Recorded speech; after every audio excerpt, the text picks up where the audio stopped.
समाधान। बोलिए प्रातः स्मरणीय संत शिरोमणि परम पूज्य 108 आचार्य गुरु विद्यासागर जी महामुनिराज की जय जय जय।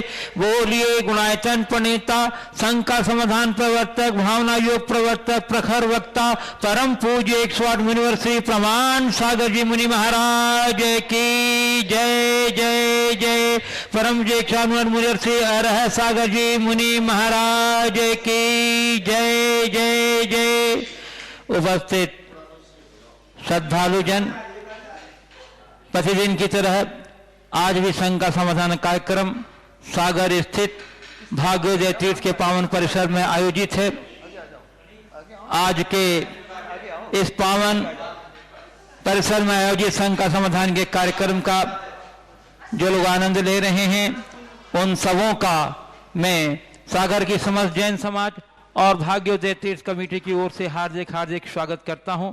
मैं आपको लिए चलूं संघ का समाधान की ओर। इसके पूर्व हम लोग रोज की तरह पूज्य गुरुदेव के मंगल में आशीर्वाद से अपने अभिषेक करेंगे जो आज की विषम परिस्थिति में हमारे लिए सुरक्षा कवच का काम करेगा। तो बोलिएगा हमारे साथ, नमोस्तु गुरुदेव, नमोस्तु गुरुदेव, नमोस्तु गुरुदेव। बोलिए मुनिवर श्री प्रमाण सागर जी मुनि महाराज की, मुनिवर श्री अरह सागर जी महाराज की। पूज्य गुरुदेव, मैं प्रथम प्रश्न प्रस्तुत कर रहा हूं आपके चरणों में और आज का यह कार्यक्रम 2 सत्रों में होगा। आज हमारे बीच जैन जगत के प्रख्यात मनीषी ब्रह्मचारी डी राकेश सिद्धायतन साकर, जिन्हें मैं जैन धर्म दर्शन का एनसाइक्लोपीडिया के रूप में पूरा हिंदुस्तान जानता है, उनके लिए विशेष सत्र यह समर्पित रहेगा। प्रथम कुछ महत्वपूर्ण जिज्ञासुओं को प्रश्न मैं गुरुदेव के समक्ष प्रस्तुत करूंगा। उसके बाद यह पूरा सत्र ब्रह्मचारी भैया डी राकेश सागर के लिए समर्पित रहेगा। आप सभी दर्शक और श्रोता इस प्रकार की मन स्थिति बना करके आज आपके कार्यक्रम का आनंद लेते रहिए। पूज्य गुरुदेव, प्रथम प्रश्न मैं आपके समाधान के लिए प्रस्तुत कर रहा हूँ। Doctor Mahendra Jain, doctor Chandrarekha Jain, Jabalpur Gunayatan trustee, इन्होंने पूछा है, गुरुदेव मेरी 91 वर्षीय माता जी श्रीमती इंदिरा जैन सहपुरा भिटौनी जबलपुर ने गुणायतन के लिए अपनी सोने की 4 चूड़ी एवं 2 अंगूठी जिन्होंने पहन रखी थी वे इस परिग्रह को दान में दे रही हैं और आपके संबोधन सुनने की भावना रखती हैं। गुरुदेव, इस संबंध में मैं यह जानना चाहता हूं कि यदि कोई साधक को अपने अंत समय का आभास होने लगे और वह इस स्थिति में न हो कि गुरु के पास जा सके, तो ऐसी स्थिति में उस साधक को अपना मरण सफल करने के लिए क्या करना चाहिए तथा ऐसे समय में उनके बच्चों का एवं परिवारजनों का क्या दायित्व बनता है, कृपया समाधान दें। देखिए, सबसे पहले तो मैं डॉक्टर साहब की माँ जी को आशीर्वाद देता हूँ इस भाव से कि इस क्षण में भी उनके अंदर आत्म जागरूकता है। उन्होंने अपने परिग्रह को छोड़ने का मनोभाव प्रकट किया है, ये बहुत प्रशंसनीय है। प्रत्येक व्यक्ति को अंत समय तक जागृत रहना चाहिए और इसके लिए पूरे जीवन काल में भावना भानी चाहिए, वैसे संस्कार जगाना चाहिए, क्योंकि ये स्पष्ट है अंत में तो हमें खाली हाथ ही जाना है। हमें कोई गृहस्थ हो या साधु, सबका लक्ष्य अंतिम समय समाधि मरण का होता है। अगर कोई गृहस्थ है वो अपने दायित्वों का पालन करे, लेकिन धीरे धीरे जैसे जैसे उम्र बढ़े अपनी साधना को प्रखर से प्रखरतर करे और मोह भाव को कम करने का प्रयास करना चाहिए। अंतिम समय में गुरुजनों का सानिध्य सबको मिले ये सबके लिए सुलभ नहीं होता, लेकिन ऐसे समय में आत्म जागरूकता पूर्वक खुद को तो तैयार किया ही जा सकता है और उस समय जो भी प्रबुद्ध जन ज्ञानी जन का सानिध्य मिले उनसे संबोधन लेना चाहिए और अपने परिग्रह से, मोह से, आसक्ति से अपने आप को मुक्त करना चाहिए, मन को साफ करना चाहिए। किसी प्रकार की कलुषता, वैर, आसक्ति, द्वंद्व, दुविधा ये मन में नहीं होनी चाहिए। इन सबको समाप्त करके मन को अत्यंत निर्मल और निश्चल बनाने का प्रयास करना चाहिए। जहाँ तक उनके परिजनों का सवाल है, परिजनों को भी उनके आध्यात्मिक उन्नति में सहायक बनना चाहिए। जब तक मेडिकल एड की आवश्यकता है उन्हें सहयोग देना चाहिए, लेकिन ये बात हमेशा ध्यान रखना चाहिए कि दवाई हमारा लिए शरण नहीं है, शरण तो प्रभु है, क्योंकि अंततः तो सबको एक दिन जाना है। तो उनके धर्म ध्यान की अनुकूलताएं बनाए रखना सबकी जवाबदेही है। आपकी माता जी ने आज खुद उत्साहित होकर अपने आत्मकल्याण की इच्छा प्रकट की है। अभी वो जागृत है, सचेतन है, और सचेतन अवस्था में उनने ये कार्य किया है, बहुत प्रशंसनीय है। मैं सभी को प्रेरणा देता हूँ, जो करना है जीते जी कर लो, मरने के बाद संतान के भरोसे कुछ मत छोड़ के जाओ। अभी जो करोगे वो तुम्हारा होगा, बाकी तो सब संतान के होगा, इसलिए इतना हमें ध्यान रखना चाहिए। पूज्य गुरुदेव, निहारिका जैन सए फाइनल जो अतुल सागर जी के परिजन हैं मंडी बामौरा से पूछ रहे हैं, गुरुदेव आपसे ही प्रेरित होकर जो हम सभी कोविड-19 से पीड़ित हैं, कोरोना से पीड़ित हैं और संदिग्ध हैं, उन सभी के स्वास्थ्य लाभ हेतु भावना योग की प्रक्रिया को एक सांत्वना पत्र के रूप में लिखने का प्रयास किया है और 25 देशों में उनके मातृभाषा में प्रेषित करने का प्रयास जारी है। गुरुदेव आपसे इस हेतु मार्गदर्शन एवं आशीर्वाद की प्रार्थना करते हैं। देखिए, इस विपदा की घड़ी में भावना योग बहुत अच्छा एक आलम्बन है और हर व्यक्ति को मंगल भावना भानी चाहिए, अपने लिए औरों के लिए। हर व्यक्ति को ये सोचना चाहिए कि मैं पूर्णतः सकारात्मक हूँ, स्वस्थ हूँ, मेरी इम्यूनिटी स्ट्रांग है, मैं पूरी तरह सुरक्षित हूँ, मैं खुश हूँ, मैं बलवान हूँ और मेरे इर्द गिर्द का वातावरण बलवान है, सब कुछ ठीक हो रहा है। इस तरह की भावना भाने से मन का भय दूर होता है और वातावरण अच्छा होता है। आपने एक पत्र जारी किया है, ये अच्छी बात है, लेकिन इसे पढ़ने से काम नहीं होगा, इसकी कमांड अंदर हो, बार बार बार बार इसे एक ही आवाज़ में सुने और दोहराया जाए तो ज़्यादा अच्छा होगा। तो विभिन्न लोग अपनी अपनी भाषा में इसका प्रसार करते हैं तो बहुत अच्छा है। बहन जी ने प्रयास किया है, उनका यह प्रयास प्रशंसनीय है। पूज्य गुरुदेव, प्रासुक सेठी गया बिहार से पूछ रहे हैं, महाराज श्री केवल ज्ञानी के ज्ञान में तो सब कुछ आ जाता है, वे यह भी जान गए होंगे कि वर्ष 2025-20 में कोरोना का वायरस महामारी के रूप में फैलेगा। तो जैसे उन्होंने बहुत सारी बातें बताई तो ये भी बता देते तथा इसका समाधान ही बता देते तो आज इतनी बड़ी जनहानि और अर्थ हानि नहीं होती, परंतु ऐसा किसी भी केवल ज्ञानी नहीं बताया। ऐसा क्यों? देखिए, उनने जाना भी होगा और बताया भी होगा, पर उनने जितना बताया हमको पता कहाँ है। बातें तो उनने बहुत बताई, पर जो बताए उसका बहुत छोटा सा अंश भी हमें याद नहीं है, आज हमें पता नहीं है। इसलिए केवल ज्ञानी ने क्या जाना क्या बताया, इस चक्कर में न पड़ने की जगह हमें तो जो स्थितियां हैं उनको निपटने के लिए जो संभव हो करना चाहिए। ये मान करके चलिए, ये एक दुर्घटना है, इसे केवल एक होनी के रूप में देखना ठीक बात नहीं है। इस तरह की त्रासदी से कैसे मुक्ति हो, हमें अभी इस बात का प्रयास करना चाहिए। अगर लोग ये मान करके बैठ जाए कि भाई यही होना था और होना होगा सो होगा, ऐसे वक्त छोड़ दें, तो ये कतई समयोचित नहीं होगा। हमें इन सब बातों को गंभीरता से देखना चाहिए। हमारे यहाँ ये कहा जाता है, किसी ने एक बार कहा कि जो जो देखी बीत राग न सो सो होसी बीरा रे, अनहोनी होए नहीं कभी काहे होत अधीरा रे। तो उसको पलट कर जवाब दिया, क्या क्या देखी बीत राग न तू क्या जाने धीरा रे, तू तो नाम स्मर ले प्रभु का जो हर्षी भव पीरा रे। हमें इस लाइन पर अमल करना चाहिए और इन सब बातों में इस तरह की विचारधारा से जुड़कर प्रेरित नहीं होना चाहिए, तभी हम कुछ अच्छा कर पाएंगे। अब मैं माइक हैंड ओवर करता हूँ ब्रह्मचारी डी राकेश सिद्धायतन सागर को, जो अपनी बहुमूल्य उपयोगी प्रश्नों से हम लोग को लाभान्वित करेंगे। ब्रह्मचारी भैया जी डी राकेश सिद्धायतन सागर।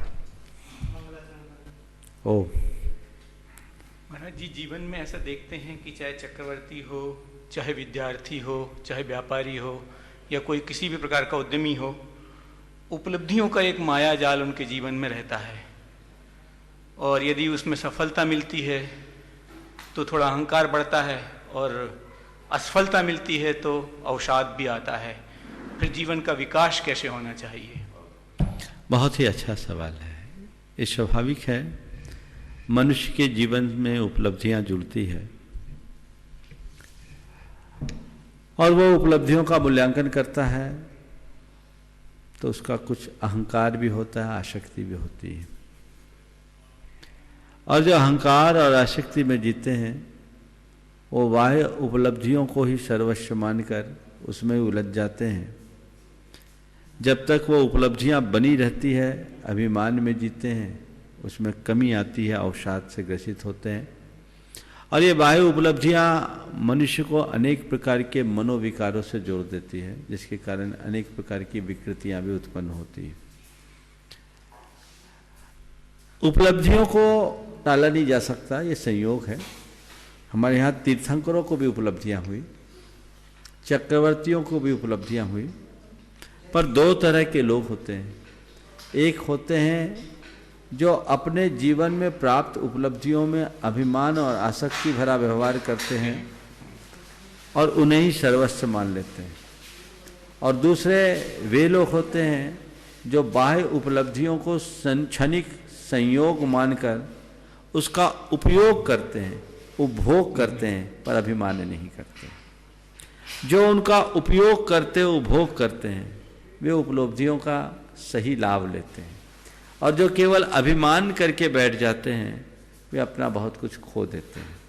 तो हमारे यहाँ मैं तो यही कहना चाहूँगा कि चाहे जैसी भी उपलब्धि हो, उपलब्धि होगी, ये संयोग है। जिसके पास जैसा जैसा हुनर हो, जैसी क्षमता हो, उपलब्धियाँ उसके चरणों में होगी। लेकिन जड़ उपलब्धि को उपलब्धि न समझे, अपने जीवन की चैतन्य उपलब्धि को उपलब्धि माने। वो उपलब्धि हमारे जीवन की मूल उपलब्धि नहीं जो यहीं छूट जाती है। उपलब्धि वो है जो हमारे जीवन के साथ जाती है। सच्चे अर्थों में हमें उपलब्धि को भी समझना होगा। वास्तविक उपलब्धि क्या है? मेरे द्वारा जोड़ा गया धन वैभव मेरी उपलब्धि नहीं, मेरा जो प्रभाव और रुतबा है वो मेरी उपलब्धि नहीं, मेरा ये जो रूप रंग है ये मेरी उपलब्धि नहीं। ये तो क्षणिक संयोग है। ये उपलब्धियां कब चरमरा जाए कुछ पता नहीं। हमने अनेक कहानियां पढ़ी है जिसमें राजा रंक बना है, करोड़पति को करोड़पति बनते देर नहीं लगती। ये क्षणिक संयोग है, ये उपलब्धि नहीं। वस्तुतः जीवन की वास्तविक उपलब्धि जीवन मूल्यों की प्राप्ति है। हमने कहा गया शांतम तुष्टम पवित्रम च सानंदम इति तत्वतः जीवनम जीवनम प्राहु भारती सुसंस्कृतों। हम अपने जीवन की मूलभूत उपलब्धि किसे माने? भारतीय संस्कृति में उसी जीवन को जीवन कहा गया है जहां शांति हो, तुष्टि हो, पवित्रता हो और आनंद हो। ये उपलब्धियां जीवन की स्थायी उपलब्धि होती है। और इन्हीं उपलब्धियों के कारण के लिए हमारे तीर्थंकरों और चक्रवर्तियों ने भी अपनी जड़ उपलब्धि को जीर्ण तृण तिनके के समान छोड़ा है और अपनी आंतरिक उपलब्धि को पाया। हमारी दृष्टि उस पर होनी चाहिए। मनीष जी, अपनों को प्रसन्न करने के लिए काफी प्रयत्न करते हैं, खूब पुरुषार्थ करते रहते हैं, लेकिन कभी सफलता नहीं मिलती है। यथार्थता सबको प्रसन्न कर पाना संभव भी नहीं होता है, लेकिन कर्तव्य तो होता है होने के लिए। तो उसके बीच में कोई क्या सीमा रेखा हो सकती है? बहुत अच्छा सवाल है। अपनों को प्रसन्न करना, उसकी सीमा रेखा क्या होनी चाहिए? मैं तो एक सूत्र देता हूं, खुश रहो, खुश रखो। अपनों को प्रसन्न रखना बाद में, पहले खुद को प्रसन्न रखने की कला सीखो। जो खुद प्रसन्न होगा वही औरों को प्रसन्नता दे सकेगा। तो यदि मैं खुद को प्रसन्न रखता हूं तो मेरी पहली कोशिश होनी चाहिए कि मैं औरों को भी प्रसन्न रखूं, उन्हें प्रसन्नता दूं। पर यदि कदाचित मेरे व्यवहार से उसे प्रसन्नता न हो पाए तो मैं उसे और प्रसन्न करने की कोशिश करूं, लेकिन यदि वो नहीं होता तो भी अपनी प्रसन्नता को खंडित ना होने दो। जो व्यक्ति अपनी प्रसन्नता को दूसरों की प्रसन्नता से मापता है वो जीवन में कभी सुखी नहीं होगा। हमें अपनी प्रसन्नता को अपने आधार पर नापना चाहिए और वही हमारी प्रसन्नता की कसौटी है। इसलिए जो मैंने सूत्र दिया, खुश रहो खुश रखो।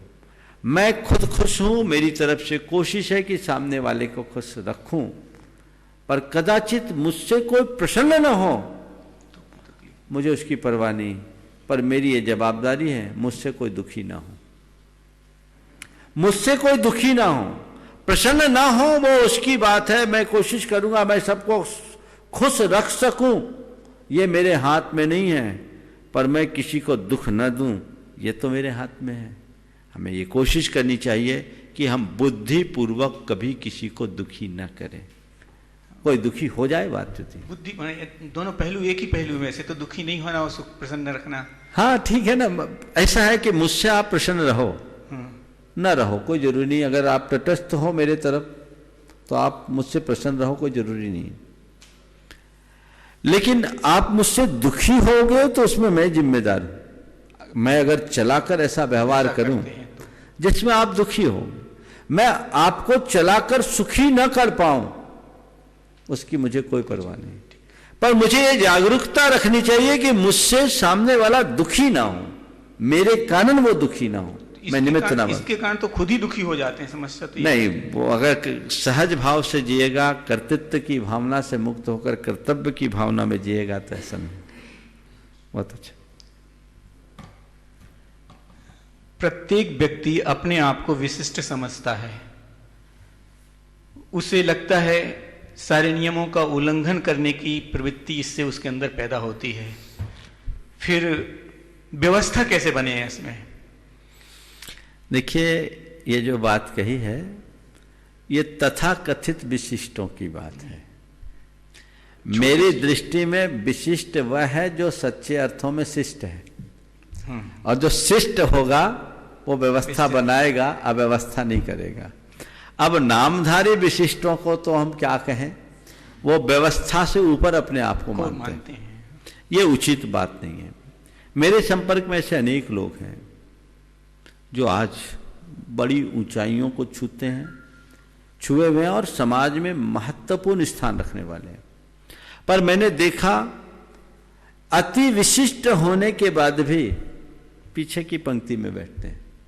हमें उनसे प्रेरणा लेनी चाहिए, हमें उनसे प्रेरणा लेनी चाहिए, सीखना चाहिए कि नहीं मैं विशिष्ट हूं ये लोग कहे, पर मैं अपने आप को विशिष्ट मानकर अपने शिष्टाचार को तोड़ दूं तो मेरा वैशिष्ट्य कहां। तो मैं सभी विशिष्टों से कहता हूं, शिष्ट बनो, आप अपने आप विशिष्ट हो जाओगे और शिष्टाचार का उल्लंघन करोगे, वैशिष्ट का पाओगे। कभी कभी धर्म जीवन में दिखाने के लिए ज्यादा किया जाता है, अंतरंग से उसकी परिवर्तन की दिशा कहीं बनती, अंतरंग के परिवर्तन की दिशा कभी बनती है, यह नजर नहीं आता जीवन में। ऐसी अवस्था में सही दिशा क्या होना चाहिए धर्म की? देखिए, बात सही है कि बहुत सारे लोग धर्म को दिखाते हैं, पर धर्म दिखाने की चीज नहीं है, धर्म तो धारण करने की चीज है। धरती इति धर्म। धर्म की मूलभूत अवधारणा को जो समझ लेगा वो कभी दिखाने के लिए धर्म नहीं करेगा, उसका धर्म दिखेगा, ये बात अलग है। और धर्मी का धर्म नहीं दिखेगा तो किसका दिखेगा? अधर्मी का धर्म थोड़ी दिखेगा। लेकिन हां, कभी कभी कुछ लोग होते हैं जो धर्मी दिखते हैं, होते नहीं। मैं कहना चाहता हूं आप धर्मी दिखो बाद में, धर्मी बनो पहले। तो धर्म को धारण कर लो, दिखाने की जरूरत ही नहीं है, वो अपने आप दिखेगा। दिया जलेगा तो प्रकाश फूटेगा, फूल खिलेगा तो सुवास फैलेगी। हम जो ऊपरी तौर पर दिखावा की बात करते हैं, तो दिखावा तो किसी को पसंद नहीं आता, सब दिख जाता है। उसमें कृत्रिमता है। लोग बनावट, दिखावट और सजावट से प्रभावित नहीं होते हैं। जो सहजता है उससे हमारे जीवन का सौंदर्य निखरता है और वही स्वपर के जीवन पर अमिट छाप छोड़ती। तो हम धर्म का इस्तेमाल न करें, धर्म का धारण करें। मुझे इस बात को कहने में किंचित भी संकोच नहीं कि इस कलयुग में कई लोग हैं जो धर्म का इस्तेमाल करते हैं, चाहे वो गृहस्थ हो या साधु, सभी इसमें शामिल हो सकते हैं। पर धर्म का इस्तेमाल मेरी दृष्टि में एक बड़ा अपराध है। धर्म का प्रयोग होना चाहिए स्वयं के जीवन के लिए, और यदि मेरे अंदर धर्म होगा तो उसकी छाप औरों पर होगी। अपने आप लोग प्रेरित होंगे, प्रभावित होंगे, उनके जीवन में रूपांतरण होगा। धर्म के ऐसे कुछ नैतिक मूल्य की जो हों, जो आसानी से आचरण करे जा सकें। देखिए, मुझसे एक बात पूछा गया कि महाराज धर्म की अति संक्षिप्त और सार्वभौमिक परिभाषा बता दो। अति संक्षिप्त और सार्वभौमिक परिभाषा जिसको सभी समझ ले, सेकुलर परिभाषा उन्होंने पूछा। सेकुलर। मैंने उत्तर दिया। एक प्रसिद्ध जैनाचार्य हुए आचार्य गुणभद्र, उन्होंने आत्मानुशासन में एक बहुत बात कही और मैंने उनकी एक कारिका का एक अंश उल्लिखित करते हुए कहा, सधर्म यत्र नाधर्म, सधर्म यत्र नाधर्म। धर्म वही है जहां अधर्म नहीं है। तो मैं आप सबसे कहूंगा, आपने नैतिक मूल्यों की बात कही, मैं तो इसे और व्यापक ले रहा हूं। व्यवहारिक जीवन में धर्म की अगर हम सबसे सरलतम व्याख्या करना चाहते हैं, समझना चाहते हैं, तो पहला काम है अधर्म से बचना। लोग धर्म को समझ पाए या न समझ पाए इसमें संशय हो सकता है, पर अधर्म क्या है सब जानते हैं। तो मैं खासकर उन लोगों से कहना चाहता हूं जो धर्म करते हैं, वे धर्म करे, अधर्म से बचे। अधर्म हमारे जीवन में जुड़ता है तो वह अनर्थकारी है, इसे हर अर्थ में हमें बचाना चाहिए। धर्म यथार्थ कभी कभी दूसरों के द्वारा निर्धारित किया जैसा लगता है कि अगर वो हमें अधर्मी कहते हैं तो शायद हम अधर्मी हो जाते हैं। ऐसी दुविधा में कैसे जिया जाए? देखिए, ये बात बिल्कुल दूसरों के द्वारा निर्धारित किया जाता जैसा लगता है, दिखता है, लेकिन धर्म होता नहीं। धर्म तो हमें खुद के ऊपर, अपने खुद के निकष पर कसकर देखना चाहिए कि मैं कितना धर्मी हूं। मैं तो आपसे कहता हूं, लोगों से कई बार कहा कि तुम अपने आप को धर्मी मानते हो या पापी। एक दिन मैंने अपने प्रवचन में लोगों से पूछा, क्या मानते हो, धर्मी की पापी? तो लोगों ने कहा धर्मी। तो मैंने कहा ठीक, तुम धर्मी मानते हो तो पाप करना छोड़ दो। धर्मी मानते हो तो पाप करना छोड़ दो, और अपने आप को पापी मानते हो तो धर्म करना शुरू कर दो। पाप का शमन इसी से होगा। दूसरे मुझे क्या कहते हैं ये हमें कभी नहीं देखना। मैं क्या कर रहा हूं इसे हमें देखने की कोशिश करनी चाहिए। यदि ये दृष्टि हो तो जीवन की दिशा दशा बदल जाएगी।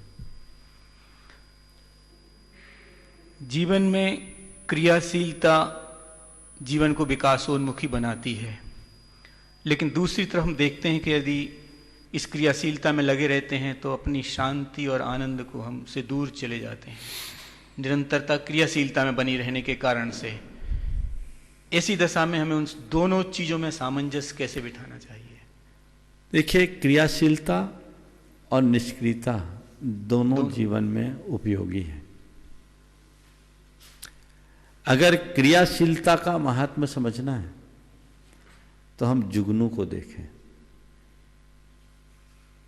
जुगनू में चमक तभी तक होती है जब तक कि वो क्रियाशील है।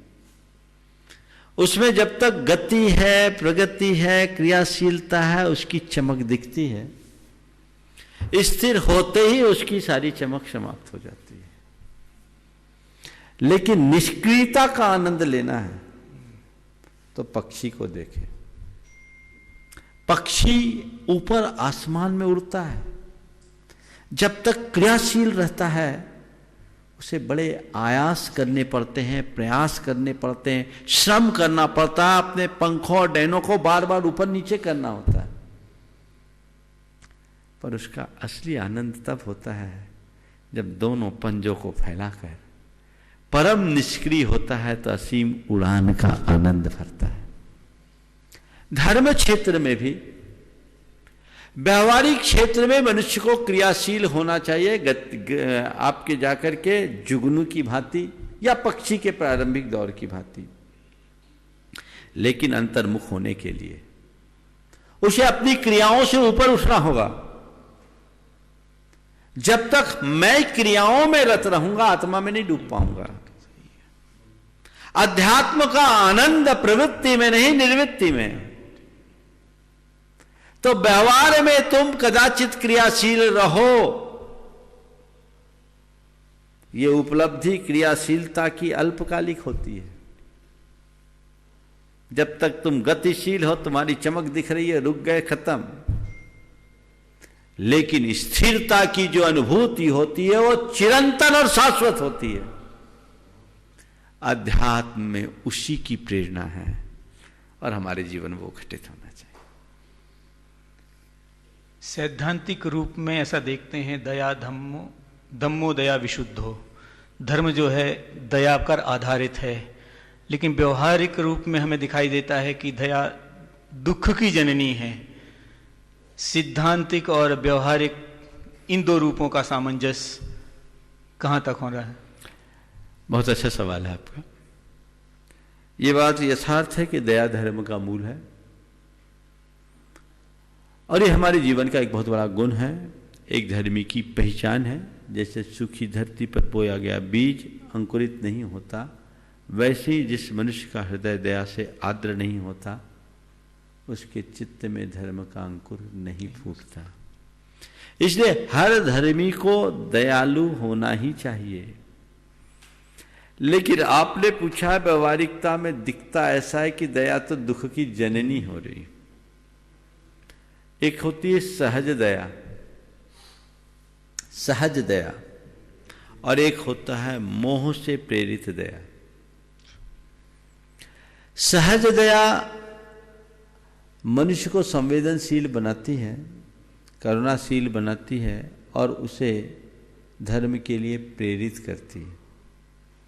और मोहाभिभूत दया व्यक्ति को वेदना देती है और वेदना से पीड़ित होकर वो किसी पर दया करता है। इसे दूसरे शब्दों में कहूं, वेदना से पीड़ित होकर के दया करना और संवेदना से प्रेरित होकर के दया करना, इन दोनों में अंतर है। हम किसी की वेदना देखें या अपनी अंतर वेदना से पीड़ित होकर के हम किसी पर दया कर रहे हैं तो इसमें हमें कुछ पीड़ा का अनुभव हो सकता है। लेकिन किसी की पीड़ित व्यक्ति की पीड़ा को देखा और उसकी पीड़ा का आकलन अपनी अंदर की संवेदना से किया, जिसे हम एक प्रकार की सहानुभूति के रूप में देखते हैं। जैसा मैं हूं वैसा वो है, आज वो समर्थ नहीं है, इस घड़ी में मुझे सहायता देना चाहिए। तो वो व्यक्ति जो दया से प्रेरित होता है उससे उसे पूर्ण संतुष्टि होती है, वो कर्तव्य की पूर्ति होती है। हर धर्मी का हृदय संवेदनशील होता है और जब भी वो संवेदनशील होकर करुणा और दया का कृत्य करता है अपने आप को कृतार्थ महसूस करता है, दुखी नहीं होता। मोही व्यक्ति पीड़ित को देखकर आंसू बहाता है और एक संवेदनशील व्यक्ति किसी पीड़ित को देखकर अपना कर्तव्य करता है।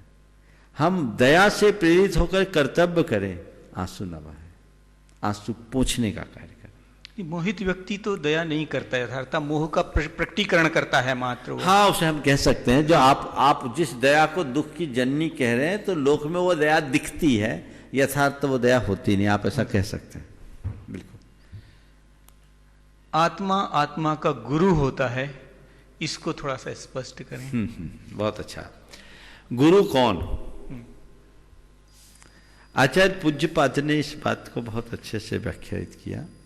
स्वस्मिन सदभिलाषित्वात् अभिष्ट ज्ञापकत्वतः स्वयं हित प्रयुक्तत्वात् आत्मा एव गुरुरात्मनः।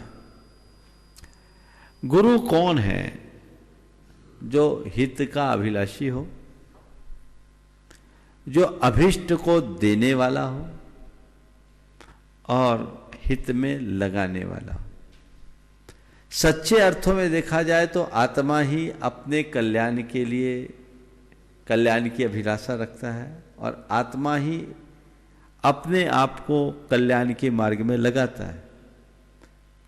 आत्मा ही अपने हिताहित का विचार करता है, इसलिए आत्मा ही आत्मा का गुरु है। पर उस आत्मा को पहचानने के लिए हमें किसी गुरु की शरण में जाना जरूरी है। और जब हम किसी गुरु के शरण में जाते हैं, अपनी आत्मा को पहचानते हैं, उनकी प्रेरणा से फिर हम आत्मा उपलब्धि में स्वयं के पुरुषार्थ से जाते हैं, जिन्हें हम बाहर गुरु के रूप में देखते हैं। भारत की परंपरा में गुरु की बड़ी महिमा है, और आप लोग रोज बोलते हैं गुरु की महिमा वर्णी न जाए, गुरु नाम जपो मन वचन खाए। गुरु का ब्रह्मा विष्णु महेश से भी ऊंचा स्थान भारत की संस्कृति में। पर ये क्यों और उसकी भूमिका क्या है? गुरु हमें कुछ देते नहीं, कुछ बस दिखाते हैं। देते कुछ नहीं, दिखाते हैं। जो हम पाते में खुद पाना है, और वो तभी पाएंगे जब हमारे अंदर अंदर की प्रेरणा है। कहीं गाढ़ अंधेरा हो, हाथ पर हाथ न सूझता हो, और उस अंधेरे कक्ष में हम गए, कुछ दिख नहीं रहा है, पर वहीं किसी ने टॉर्च दिखाया, और टॉर्च के उस प्रकाश में मैंने देखा बड़े बड़े हंडे भरे रत्नों के। सामने वाले के चरणों को पकड़ लिया, धन्य है आप, ओहो हो, आपने तो मुझे खजाना दे दिया, आपने मुझे कृतार्थ कर दिया, धन्य कर दिया। किन शब्दों में मैं आपका आभार व्यक्त करूं? यही करेंगे ना? पर मैं पूछता हूं, टार्च दिखाने वाले ने खजाना दिया या खजाना दिखाया? दिखाया ना? खजाना दिया तो नहीं, खजाना दिखाया। बस यही भूमिका गुरु की है। हमारे भीतर वो खजाना है जिसका हमें पता नहीं, क्योंकि हमारी अंदर अंधेरा है। गुरु हमारे भीतर रोशनी देते हैं और कहते तू अंदर झांक, देख तू है कौन। और जब हमें अपने स्वरूप का परिचय हो जाता है तो अपने आप को धन्य और कृतार्थ महसूस करते हैं और गुरु के प्रति कृतज्ञता ज्ञापित करते हैं। पर गुरु कहते हैं देख तू मेरे प्रति कृतज्ञ बन रहा, अच्छी बात है, पर उस निधि का उपभोग तू तभी कर पाएगा जब मुझसे हटकर उसमें रमेगा। जब तक तू मुझे पकड़ा रहेगा तब तक कुछ नहीं होगा। गुरु की उदारता है। गुरु हमें हमारा निधान दिखाकर निहाल कर देते हैं और खुद को तटस्थ कर देते हैं। ये गुरु की भूमिका है। तो वो गुरु ने हमें वो निधि दिया। हम कहते हैं अज्ञान तिमिरांधानाम ज्ञानांजन शलाकया चक्षुरुन्मीलितम येन तस्मै श्री गुरुवे नमः। तो गुरु हमारी आंखें खोलते हैं, गुरु हमारा अंधेरा दूर करते हैं। वस्तुतः गुरु शब्द ही अपने आप में इस रहस्य को खोलता है। गु और रू इन दो अक्षरों से गुरु शब्द बना है। गु यानी गूढ़ अंधकार और रू यानी प्रकाश। जो गूढ़ अंधकार से हमें प्रकाश की तरफ पहुंचा दे वो गुरु है, वो सदगुरु है। उनकी उतनी भूमिका। गुरु के लिए क्या क्रियाशील होना चाहिए या स्थिर भी हो सकता है? जैसे माइलस्टोन है, वो क्या गुरु का काम कर सकता है? साइन बोर्ड कोई गुरु का काम कर सकता है क्या? देखिए, गुरु हमेशा प्रेरक निमित्त होता है। गुरु माइलस्टोन की तरह नहीं है, गुरु गाइड की तरह है। गुरु गाइड की तरह है। माइलस्टोन खुद खड़ा रहता है और दिशा देता है, गुरु खुद चलते हुए चलाता है। कदाचित माइलस्टोन में हम भटक सकते हैं, माइलस्टोन में हम भटक सकते हैं, लेकिन हमारे साथ हमारा गाइड हो तो नो कंफ्यूजन। और एक बात और है, कोई व्यक्ति भटका हुआ है, साइन बोर्ड देखा और दिख गया कि ये रास्ता है और ये रास्ता हमारे डेस्टिनेशन तक जाता है, इतनी दूरी है, सब कुछ है, लेकिन उहापो है, मन में उहापो है। ये रास्ता तो बता रहे हैं पर पता नहीं आगे कैसा है रास्ता, कोई दुर्गम घाटी तो नहीं, जंगली जानवरों का आतंक तो नहीं, चोर लुटेरों का दल तो नहीं रहता, पता नहीं रास्ते में रहने वाले लोग कैसे हैं, नदी नालों का उफान तो नहीं। अनेक उधेड़ बूंद मन में है, उथल पुथल चल रही है, कैसे जाए, रास्ता देख लिया, साइन बोर्ड दिखा रहा है। इसी बीच कोई चिर परिचित व्यक्ति मिल गया, क्यों भाई यहाँ कैसे?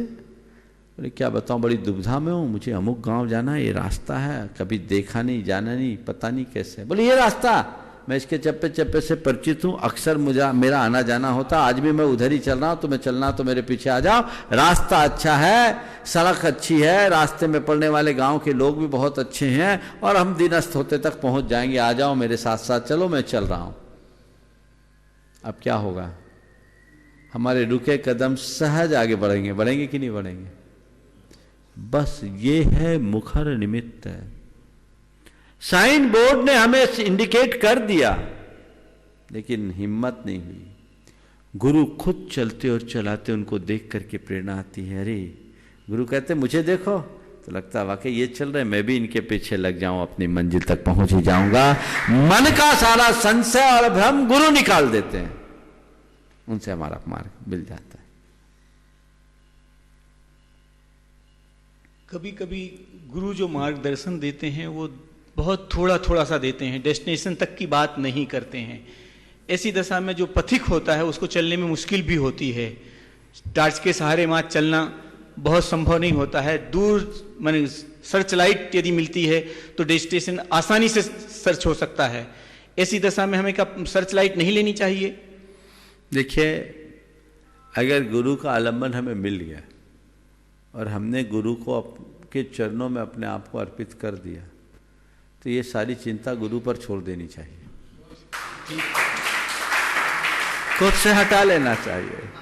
वो लाइट दे या सर्च लाइट, हमारे अंदर तो लाइट आ गई और हम अपने अंदर की लाइट को देखें तो फिर कहीं कोई दिक्कत नहीं होती। वो उनकी चिंता होती है और वो अपने आप रास्ता खोलते जाते हैं। एक बात हमेशा ध्यान रखना, घर में पर्याप्त अच्छा भोजन बनाती है माँ। आपका भी अनुभव होगा, हमारा अनुभव, सबका अनुभव है, पर जितना बनाती थाली में एक साथ परसती है क्या? वो तो सामने वाले की स्थिति को देख करके थोड़ा थोड़ा परसती है। उसका इरादा सामने वाले को भूखे रखने का नहीं है। माँ का एक ही भाव रहता है, ये अच्छे से खा ले, और धीरे धीरे धीरे धीरे हमारी हाजमे को देखते वो देते जाती है। बस यही भूमिका गुरु के पास है। रसोई पर्याप्त है, समय पर दिया जाएगा। समझ गए? पूरी रसोई एक बार परोसने में अच्छा नहीं। अगर हाँ,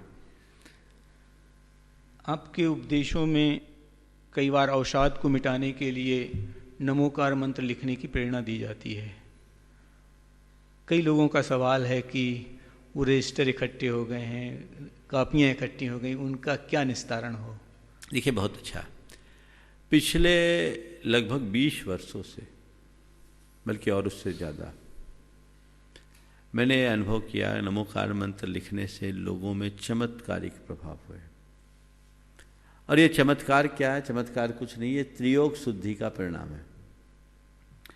मंत्र जपने की अपेक्षा लिखने की प्रेरणा मैंने लोगों को ज़्यादा इसलिए दी कि जपते समय मन भटक जाता है, और जब लिखते हैं और सुबह 4 बजे से 5 बजे तक एक नियत समय पर नियत स्थान में लिखते हैं तो उनकी भावदशा बदलती है। मौन पूर्वक लिखते हैं, मन वचन काय त्रियोग शुद्धि होती है। और त्रयोग शुद्धि पूर्वक जब नमोकार मंत्र लिखेंगे, जपेंगे, तो हमारे कर्म कटेंगे, इसमें कोई संशय नहीं। तो लोगों का कर्म कटता है। और इसकी शुरुआत भी मैं बता दूं, मेरे पास एक केस आया। कैसे होता है, एक केस आया, एक महिला की, कानपुर की महिला थी, उनके 10-12 ऑपरेशन हो चुके थे, उसके बावजूद वो मछली की तरह तड़पती थी, वेदना बहुत होती थी। उनके परिवार के सदस्य मेरे पास लेकर आए, बोले महाराज जी आप कुछ आशीर्वाद दीजिए, इनको कुछ मार्गदर्शन दीजिए, बहुत डिप्रेशन की स्थिति में है और ये बीमारी से परेशान है, हम लोगों को डर लगता है कहीं कुछ कर ना बैठे। तो कभी कभी किसी किसी के भाग्य से हम लोगों के मन में कुछ भाव आ जाते हैं, वो आशीर्वाद हो जाता है। मैंने उसको थोड़ा मोटिवेट किया, उसके मनोबल को जगाया और मैंने उससे कहा कि तुम एक काम करो, डेली 1 घंटे नमोकार मंत्र लिखो सुबह 4 से 5 बजे तक, और देखना 3 महीने में तुम पर चमत्कार हो जाएगा। हकीकत ये है कि उस समय मैंने बोल तो दिया था विश्वास से, पर अनुभव मेरा नहीं था। विश्वास इतना था कि नमोकार का चमत्कार होता है। उसको मैंने बोला कि तुम 3 महीने लिखो, देखो पूरा चमत्कार होगा। उनने मुझे फॉलो किया और वो उन्होंने लिखना शुरू किया, उनको आराम लग गया। ये 2002 की घटना है।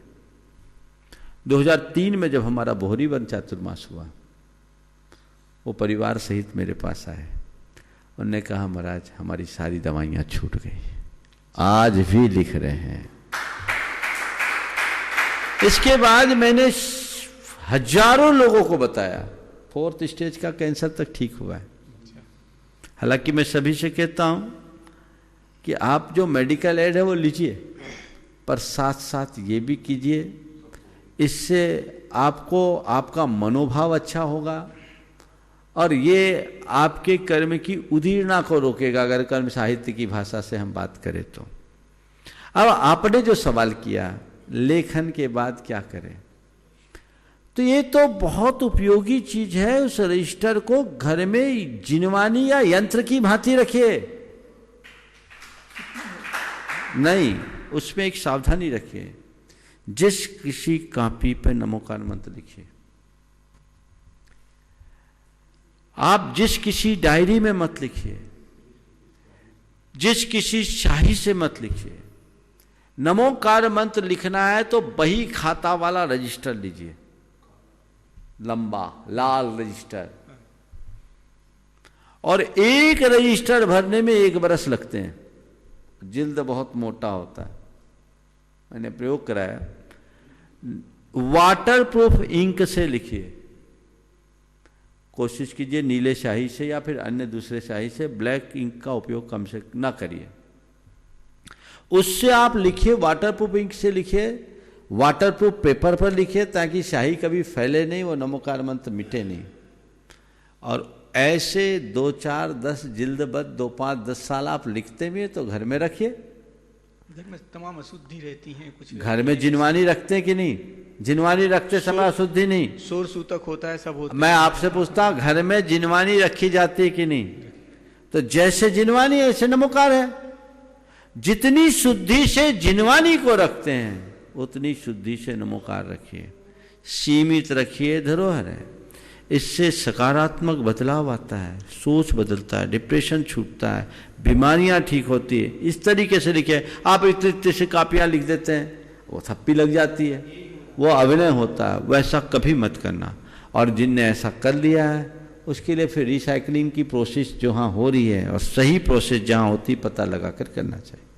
बहुत अच्छा प्रसंग आज ब्रह्मचारी जी ने कहा। और बोलो। हाँ, इसके बाद आप बोलो, जब तक एक पूछ लो। कुछ गुरुदेव, श्री सुनील जी अजमेरा हजारीबाग झारखंड से पूछ रहे हैं, गुरुदेव मेरा और मेरे परिवार का ये दिगंबर जैन पंचायत हजारीबाग का आपके चरणों में बारंबार नमोस्तु नमोस्तु नमोस्तु। गुरुदेव, हमारे हजारीबाग में अस्पताल एवं डायग्नोस्टिक सेंटर है और हम लोग आज भी सारी सेवाएं जनता को उपलब्ध करा रहे हैं।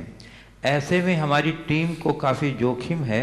हमें ऐसा क्या करना चाहिए कि हम लोग जनता की सेवा भी कर सकें और अपनी टीम का बचाव भी कर सकें? कृपया मार्गदर्शन दें। देखिए, ये तो पूरे देश के जितने भी चिकित्सक हैं, डॉक्टर्स हैं, नर्सिंग स्टाफ है, हॉस्पिटल्स के संचालक हैं, सफाई कर्मी हैं, उन सब का ये बड़ा चुनौती भरा काम है और उनका बहुत बड़ा योगदान है। हमें उन सब के प्रति आभार रखना चाहिए और उनके परिवार के प्रति मंगल कामना करनी चाहिए।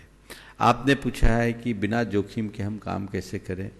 अच्छे भाव से काम करो, ठीक उसी तरीके से जैसे बड़े बड़े अस्पतालों में लोग कर रहे हैं, तो उसके परिणाम अच्छे आएंगे। सुरक्षात्मक प्रावधानों को अपनाते हुए जितना बन सके करना चाहिए। अब इस संकट को दूर करने का और कोई दूसरा उपाय नहीं। पूज्य गुरुदेव, घोषणा देना जानता था। हाँ बंधुओं, मैं आपको बता दूं, एक मिनट, घोषणा बाद में, चलने दो, बीच में मत लो इनका। आप, हाँ 10 मिनट है लास्ट में, 10 मिनट आपकी हो गई पूरी। चलिए, यहाँ से जो पूछेंगे आप बोलिए, आप घोषणा कीजिए। हाँ बंधुओं, कल से प्रातः 8:20 से 8:40 तक शांति जाप का कार्यक्रम चलेगा और प्रातः 8:40 से 9:15 तक प्रवचन चलेगा और प्रातः 9:15 से भावना योग का कार्यक्रम होगा। आप इसी अनुसार अपनी दिनचर्या व्यवस्थित करके सारे कार्यक्रमों का लाभ लेंगे और जिनवाणी चैनल के माध्यम से यह प्रसारण होता रहेगा। आप इसका पूरा लाभ उठाइएगा। हाँ पूछिए। नमोस्तु भगवान। कृतज्ञ और कृतज्ञ दो प्रकार के भाव प्राणियों में देखे जाते हैं।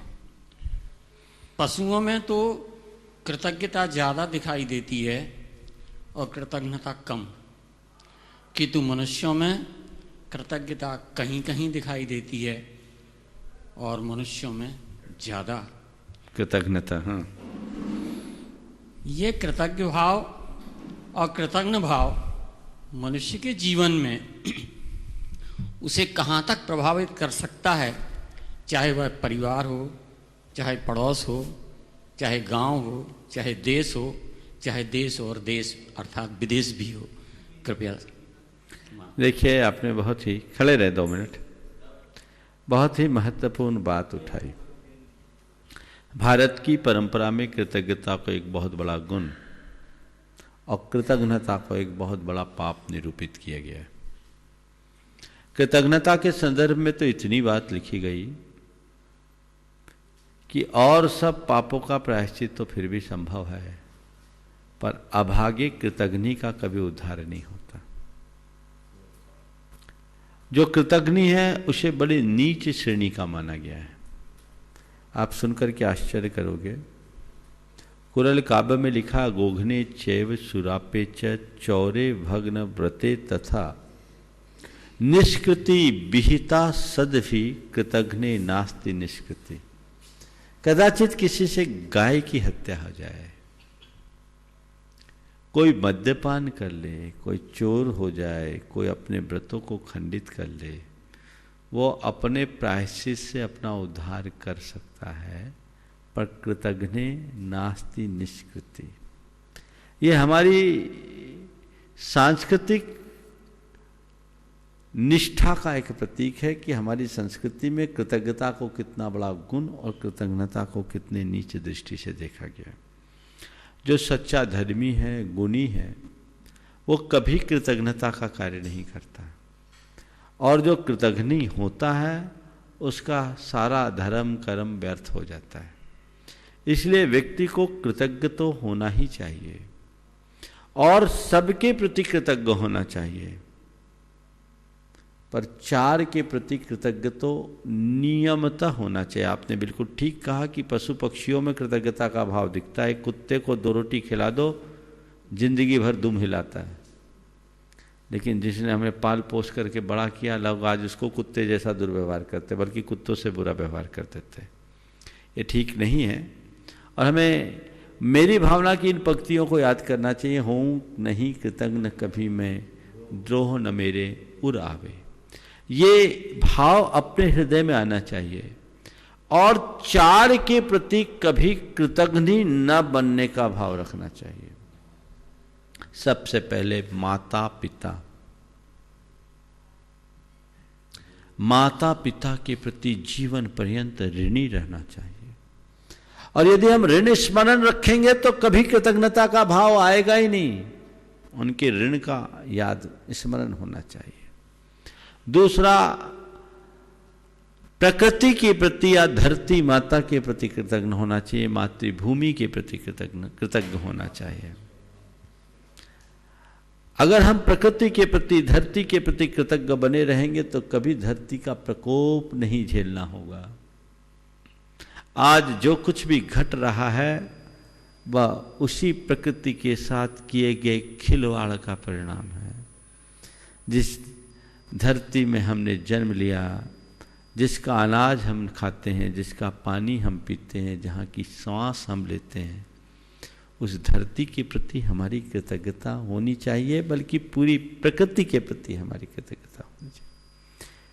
तीसरा, हमारा जो कल्याण मित्र है या जो हमारा जीविका दाता है, उसके प्रति जीवन पर्यंत कृतज्ञ होना चाहिए। हम कहीं भी पहुंच जाएं, जिसने हम पर थोड़ा सा उपकार किया, जिससे हम आगे बढ़े, उसके प्रति कृतज्ञ होना चाहिए। मेरे संपर्क में एक बड़े उद्योगपति, उन्होंने एक दिन एक साधारण से व्यक्ति से मेरा परिचय कराया और परिचय कराते हुए कहा, महाराज जी ये सज्जन है, हमारे दादाजी जब गांव में आए थे, गांव से आए थे, तो सबसे पहले इनके पिताजी के यहाँ नौकरी की थी और महाराज जी इनके पिताजी के यहाँ नौकरी करके हमारे दादाजी ने काम सीखा। उस समय हमारे घर में खाने को कुछ नहीं था। इनका बड़ा उपकार है, इनके पिताजी का बड़ा उपकार है महाराज। आज हम लोग जो कुछ भी हैं वो इनकी वजह से है। ये होना चाहिए कृतज्ञता का भाव। जबकि स्टेटस की दृष्टि से देखा जाए तो ये एक बड़े उद्योग के अधिपति और ये एक मुनि, समय का अंतर था। लेकिन उसके बाद भी जो सही आदमी होता, मूल्यांकन करता है कि नहीं, मेरे दादाजी ने अपने काम की शुरुआत इनके यहाँ से की, अगर उस दिन हमको ठौर नहीं मिला होता तो हम कहाँ होते। तो मैं उन तमाम लोगों को कहता हूँ, आज भी देश के अनेक भूभागों में लोग, लेकिन क्या करें, जिस थाली में खाते उसी में छेद कर देते हैं। ये प्रवृत्ति ठीक नहीं है, एक अच्छे मनुष्य की पहचान नहीं है। और चौथी, कृतज्ञता गुरु के प्रति होनी चाहिए। गुरु के प्रति पूरे जीवन कृतज्ञ होना चाहिए, क्योंकि गुरु हमें मार्ग देते हैं। हम कहते हैं शीश दिए जो गुरु मिले तो भी सस्ता जान। तो अपने गुरु के प्रति हमेशा कृतज्ञ बन करके रहना चाहिए। ये कृतज्ञता ही हमारे जीवन की उन्नति का आधार बनेगी। हाँ महाराज, हाँ, ये तो परिवार की बात हो गई। समाज, देश और विदेश में जो कृतज्ञता चल रही है, हम एक दूसरे से कर्ज ले लेते हैं, व्यापार कर लेते हैं, लेकिन इसके बावजूद भी ये भावना रहती है कि हम इन पर शासन कैसे करें, इन्हें ज़्यादा से ज़्यादा कैसे ठग लें। यही तो बढ़ते हुए उपभोक्तावादी सोच का दुष्परिणाम है। और मैंने अभी सार में यही बात कही। ऐसे उदाहरण देना लगूँ तो पूरा सेशन निकल जाएगा, लेकिन इस तरह की प्रवृत्ति को हतोत्साहित करना चाहिए। अंततः ऐसे लोग कहीं ना कहीं ठोकर खाते भी हैं। हो सकता है देर सबेर हो, लेकिन इसका परिणाम कभी अच्छा नहीं होता। हमें तो उन लोगों को से सीख लेना चाहिए। देखिए, कृतज्ञता का भाव क्या होता है। धर्मी लोगों को सीख लेने की बात मैं करता हूँ। ये घटना झारखंड की है। झारखंड में नक्सलाइट का बड़ा प्रकोप होता है। मैं डाल्टनगंज में था, तो डाल्टनगंज पूरा नक्सली का पलामू डिस्ट्रिक्ट बहुत बड़ा गढ़ है। तो रांची और डाल्टनगंज का रोड प्राय रात में बंद रहता था। वहाँ के सुरेश जी पांड्या ने एक दिन अपना एक वाकया बताया। बोला, महाराज मैं आ रहा था, रास्ते में मनिका घाटी में सारी गाड़ियाँ रोक ली गई थी। मैं भी रात में था अपने परिवार के साथ, और नक्सलियों ने गाड़ी रोक ली, लुटेरों ने गाड़ी रोक ली। महाराज जब मुझे देखा, और सुरेश जी पांड्या वहाँ एक बच्चों का अस्पताल चलाते, और बहुत अच्छी चैरिटी करते हैं, उससे उनकी बड़ी प्रतिष्ठा और साख भी है। तो जैसी रात में उन पर दृष्टि दिखी पड़ी, उनने बोला ओ रतनलाल, उनका फर्म है रतनलाल सूरजमल, बोले वहाँ से आया? बोले हाँ भैया इनको छोड़ दो, इनने हमारे बच्चे की जान बचाई, इनको हाथ भी नहीं लगाना। ये कृतज्ञता है। जिन्हें हम क्रूर और खौफनाक दृष्टि से देखते हैं वे भी कृतज्ञ हैं, मेरे बच्चे को बचाया, इन्हें छोड़ दो। तो मैं आपसे कहता हूं वो धर्मी कहां जो किसी की दुकान लिया, मकान लिया, कब्जा कर लिया, उसको जरूरत है तो भी ठेंगा दिखा रहा है, किसी की संपत्ति को हड़प रहा है। ये बहुत नीचता है, इससे बचना चाहिए। हाँ, श्री मुकेश जैन, ढाना पत्रकार सागर। महाराज जी नमोस्तु नमोस्तु नमोस्तु। एक दैनिक भास्कर में एक सर्च रिपोर्ट आई है आज पूरे विश्व की। उस रिपोर्ट में एक पहले 1980 में एड्स वायरस आया, 2002 में सार्स वायरस आया, 2012 में मार्स वायरस आया और अभी वर्तमान में कोविड-19 ये कोरोना वायरस के नाम से आया है। एक स्वाइन फ्लू और दे दो। ऐसा स्वाइन फ्लू नहीं लिखा था, उनकी जो भास्कर की जो रिपोर्ट थी, चीता। हाँ हाँ। तो ये चारों वायरस जो बने हैं ये दुर्लभ जानवरों के मीट से बने हैं और उनसे ही फैले हैं। यह मीट 10 देशों में धड़ल्ले से चल रहा है। 2018 में इसका व्यापार 7 लाख करोड़ था, अकेले चाइना में 5.25 लाख करोड़ था। 1 करोड़ 40 लाख लोग इसके व्यापार में चाइना में लगे हुए हैं। और इस कोरोना वायरस आने के पहले उनकी योजना थी कि पूरे विश्व में इसका विस्तार हो। उनकी योजना तो थी, कोरोना आ गया, लेकिन भविष्य में उनका विस्तार इस तरफ ना हो, इससे बचाव कैसे हो सकता है? देखिए, इसके लिए पूरे विश्व को सोचना होगा। ये मानवता के लिए एक बहुत बड़ा संकट है और मानव निर्मित संकट है। इस विषय में लोग कई तरह की बातें कर रहे हैं, कई तरह की चर्चाएं आ रही है, लेकिन इस घड़ी में पूरे विश्व को एक मत होकर के सोचना चाहिए और इस तरह की कुप्रवृत्तियों को हतोत्साहित करना चाहिए। नहीं, अन्यथा आने वाले दिनों में और इससे बड़ी बड़ी त्रासदी को भोगना पड़ेगा और वह हमारे लिए बहुत बड़ा संकट बनेगा। हमें इससे बचना चाहिए और जागरूकता लानी चाहिए। और मुझे लगता है कि अब अति का अंत होता है। ये घटना जरूर लोगों के चिंतन में बदलाव लाएगी और परिवर्तन होगा। जैसा अभी आपको बताया गया कि कल से लोगों का भाव, वो लोग जाप भी चाहते हैं, भावना योग भी चाहते हैं, प्रवचन भी चाहते हैं, तो हमने भी कहा चलो तीनों होगा, लेकिन समय को ध्यान में रखिएगा। 8:20 से शांति मंत्र की जाप और उसके बाद 8:40 से प्रवचन और प्रवचन के बाद भावना योग, ये तीनों का कार्यक्रम 9:40 तक 1 घंटा 20 मिनट का रहेगा। सभी को ये सूचना दे दें और उसका लाभ लें। शांति धारा अन्य चैनलों में जो आप देख रहे हैं उनको आप देखें, यहाँ से शांति धारा प्रदर्शित नहीं होगा। इसी अनुरूप कार्यक्रम बनाए और सभी को सूचना दे। परम पूज गुरुदेव के चरणों में नमन अर्पित करते हुए यहीं पर विराम। बोलिए परम पूज आचार्य गुरुवर श्री विद्यासागर जी महाराज की। आज ब्रह्मचारी राकेश जी के माध्यम से ये सत्र बहुत अच्छा रहा। अगले बार फिर कभी पूरे सत्र के लिए देखेंगे।